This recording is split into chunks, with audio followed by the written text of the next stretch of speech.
వారం రోజులుగా సోషల్ మీడియాని ఓ వార్త కుదిపేస్తుంది. రష్మిక విజయ్ దేవరకొండ ఎంగేజ్మెంట్ జరిగిందని, ఫిబ్రవరిలో పెళ్లి అంటూ ఒకటే రూమర్లు. సోషల్ మీడియా నుంచి మెయిన్ స్ట్రీమ్ మీడియా వరకు ఇదే వైరల్ అవుతుంది. చాలా మంది కన్ఫర్మ్ అన్నట్లే చెప్తున్నారు. కానీ ఈ జంట మాత్రం సైలెంట్ గా ఉంది. తమకు అసలు ఎంగేజ్మెంట్ అయిందో లేదో అనే విషయంపై కూడా క్లారిటీ ఇవ్వట్లేదు. ఎలాంటి ఫోటోలు బయటికి రాకుండానే ఈ వార్తలు దేశవ్యాప్తంగా వైరల్ అవుతున్నాయి. మరి ఇంత రచ్చ జరుగుతుంటే ఈ జంట కనీసం స్పందించాలి కదా. పెళ్లి విషయంలో ఎందుకు ఇంత సస్పెన్స్ ఉంచుతున్నారో ఎవరికీ అర్థం కావట్లేదు.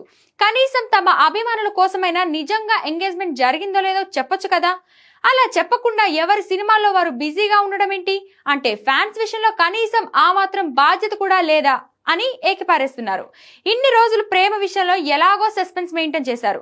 మరి ఇంత ముఖ్యమైన పెళ్లి విషయంలో ఎందుకు ఇంత సీక్రెట్? వీళ్ళు స్పందించకపోయేసరికే అసలు నిజంగా ఎంగేజ్మెంట్ జరిగిందా లేదా అనే అనుమానాలు పెరుగుతున్నాయి.